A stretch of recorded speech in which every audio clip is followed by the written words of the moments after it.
Oke, assalamualaikum warahmatullahi wabarakatuh. Waalaikumsalam warahmatullahi wabarakatuh. Sebelum kegiatan kita mulai pada hari ini, sebaiknya kita membaca doa terlebih dahulu. Ada yang ingin memimpin doa? Oke, dipersilakan kepada anak Yela. Baiklah teman-teman, sebelum memulai kegiatan hari ini, alangkah baiknya untuk kita berdoa menurut agama dan kepercayaan masing-masing. Berdoa mulai. Doa selesai. Alhamdulillah, terima kasih kepada anak Yela yang sudah ingin memimpin doa. Sebelumnya Ibu ingin mengucapkan terima kasih kepada anak-anak Ibu semua karena sudah mau menyempatkan waktunya untuk datang hari ini untuk melaksanakan kegiatan hari ini bersama Ibu dan teman-teman yang lainnya. Bagaimana nih kabar dari anak-anak Ibu semua? Alhamdulillah. Ya, alhamdulillah luar biasa ya. Oke, sebelumnya kalian udah pada saling kenal belum satu sama lain? Belum. Baik, kita perkenalan dulu. Perkenalan dulu dari Ibu. Perkenalkan, nama Ibu Email Nalda, biasanya dipanggil Ibu Email. Ibu sebagai guru BK dan sekaligus sebagai pemimpin kelompok pada kegiatan hari ini. Anak-anak juga perkenalan, sebutin nama panggilan aja, jurusan dan hobi. Persilakan dari siapa nih? Ririn dulu. Perkenalkan, nama saya Ririn Dimana dari kelas Kom jurusan Informatika. Perkenalkan, nama Hobi. Oh iya, hobinya tadi apa? hobinya berenang sama menari. Oke. Perkenalkan, saya Aldira Putri Zalia dari program studi akuntansi. Hobi saya menonton YouTube. Perkenalkan, nama saya Gizrun Lastari dari Prodi Pendidikan Matematika. Hobi saya berenang. Baik, perkenalkan saya Nasya Wanisrina Nanda dari program studi bimbingan dan konseling. Hobi membaca novel. Perkenalkan, nama saya Monika Nasya dari prodi psikologi. Hobi saya Perkenalkan, nama saya Syarina dari program studi informasi. Hobi saya berenang. Udah perkenalan semua. Ibu tes dulu ya. Ini siapa nih namanya? Dari jurusan psikologi. hobinya memasak. Ini Sabila, jurusan farmasi. Hobi jalan-jalan. Oke, udah pada perkenalan semua nih.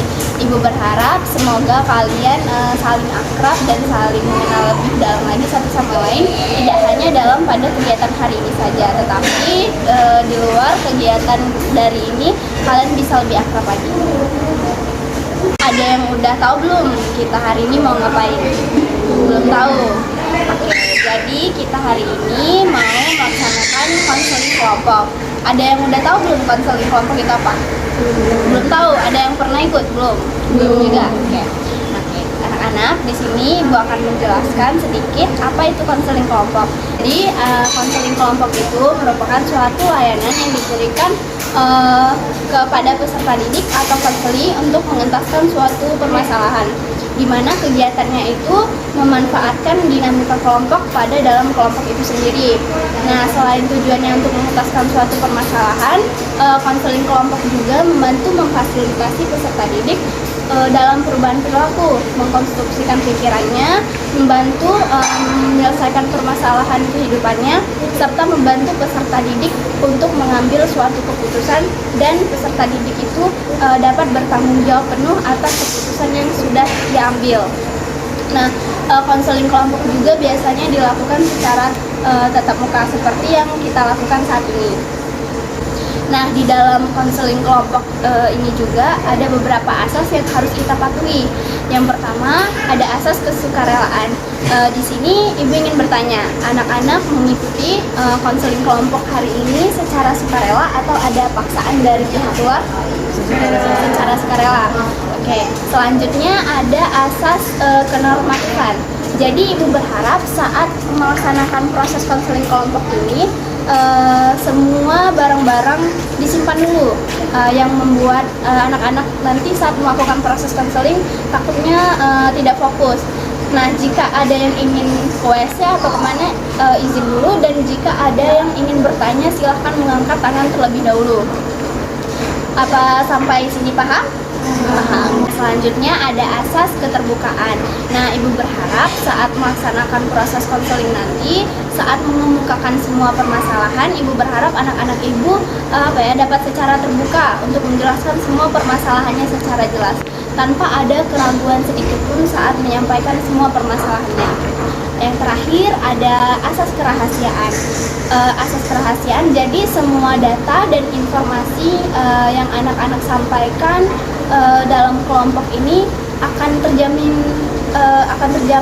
data dan informasinya itu akan terjaga dengan sebaik-baiknya, karena di sini kami mempunyai kode etik untuk menjaga semua data, informasi dan dari permasalahan anak-anak Ibu semua. Jadi permasalahannya tidak akan bocor sampai keluar. Apa sampai sini paham? Dari itu semua anak-anak di sini, Ibu ingin mengajak anak-anak semua untuk mengucapkan sumpah janji konselor. Silakan anak-anak semua untuk mengangkat jari kelingkingnya dan ikuti apa kata Ibu. Dengan ini saya menyatakan bahwa saya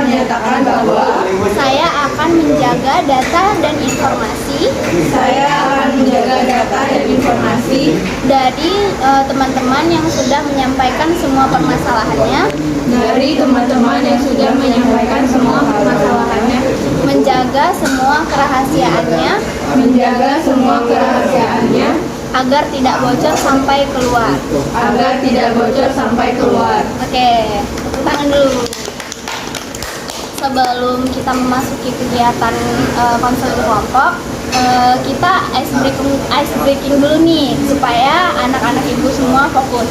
Oke, permainannya itu kata kuncinya adalah komandan berkata. Jadi kalau misalnya Ibu bilang komandan berkata pegang kepala. Tapi kalau misalnya Ibu bilang pegang hidung, enggak, karena kata kuncinya adalah komandan berkata. Jadi ikuti apa yang sudah diinstruksikan dari kata kuncinya. Oke, kita mulai ya. Komandan berkata pegang kepala. Komandan berkata pegang hidung, pegang mata. Nah, Yela ya tadi gerak ya? Oh, enggak, tadi mau pegang apa nih? Oke, lanjut ya. Komandan berkata pegang bahu. Komandan berkata pegang mulut, pegang mata. Oke, udah fokus semua nih. Anak Ibu semua, sebelum kita memasuki tahap kegiatan, di sini Ibu ingin menjelaskan kembali apa itu konseling kelompok. Jadi, konseling kelompok itu merupakan suatu layanan yang diberikan kepada peserta didik atau konseli untuk mengentaskan suatu permasalahannya. Di sini kita akan memanfaatkan dinamika kelompok. Nah, Ibu berharap anak-anak Ibu semua dapat menceritakan semua permasalahannya secara jelas tanpa ada keraguan sedikit pun. Apakah sampai di sini paham? Paham ya? Oke, jadi selanjutnya kita sudah memasuki tahap kegiatan. Nah, di sini Ibu ingin anak-anak semua menceritakan semua permasalahannya secara satu persatu dan secara bergantian.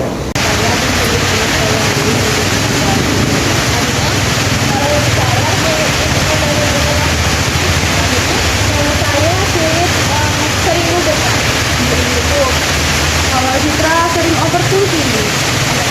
Kalau saya fokus kepada satu hal. Ya, jadi di sini Ibu ingin menjelaskan ulang dari semua permasalahan anak. Kalau dari Fadila tadi sulit untuk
kejadian yang sempat terjadi. Ini saja. Jadi intinya di sini selalu mengalami kecemasan karena sebelumnya pernah terjadi sesuatu dan mengakibatkan diri itu menjadi trauma.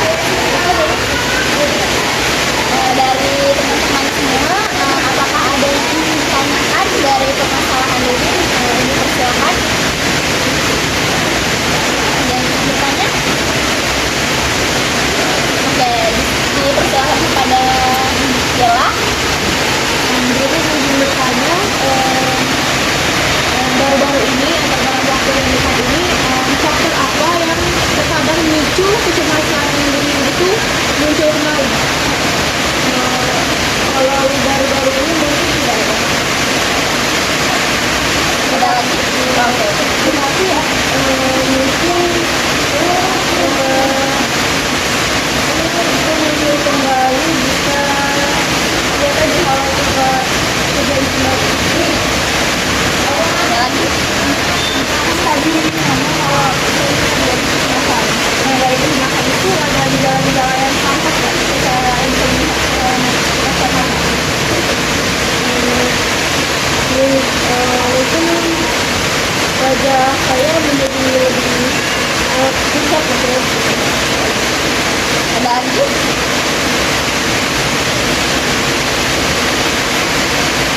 Ada?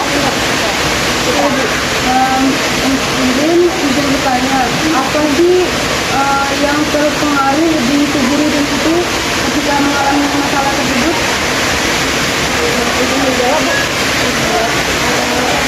jika kecemasan itu terjadi mungkin tapi saya akan mengalami masalah atau gangguan yang tidur, lalu merasa pusing, keringat atau merasa dingin, lalu jantung berdebar-debar lebih kencang dari biasanya, sering merasa bisa berdiri kan atau berjalan, dan ini sulit seimbang. Itu aja.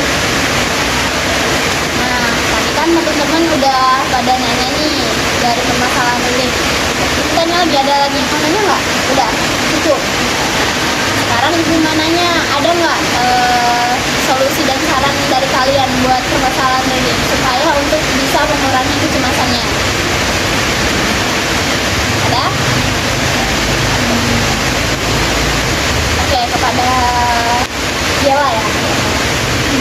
Sebenarnya jika pada suatu keadaan atau suatu waktu Ririn merasa akan mengalami kejadian serupa, alangkah baiknya Ririn untuk bersikap tenang dengan duduk sebentar dan menarik nafas dengan tenang agar kejadian-kejadian atau kecemasan-kecemasan yang mungkin akan datang pada Ririn itu bisa diatasi dengan rasa tenang.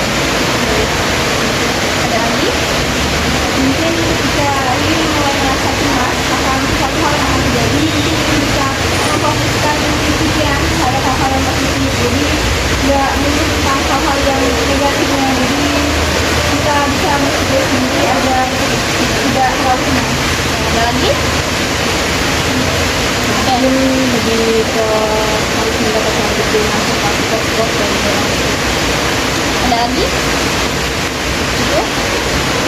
Oke, jadi ibu jelaskan kembali ya saran-saran dari teman-teman yang tadi.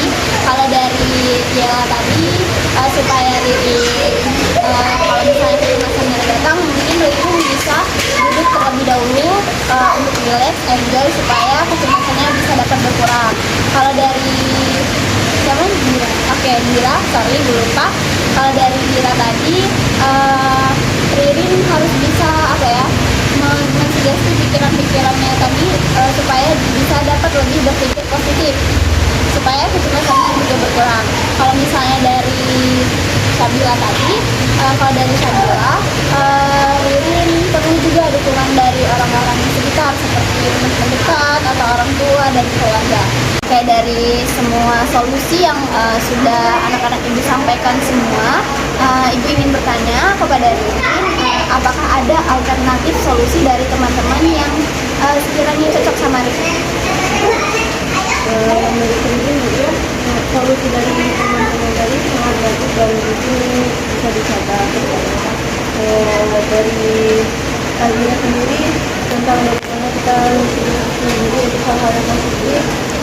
Lalu yang kedua tentang bagaimana kita merelaksasi membuat diri jadi sedang saat pengalaman terjadi, dan dari kedua bagaimana kita diri harus mencari support system agar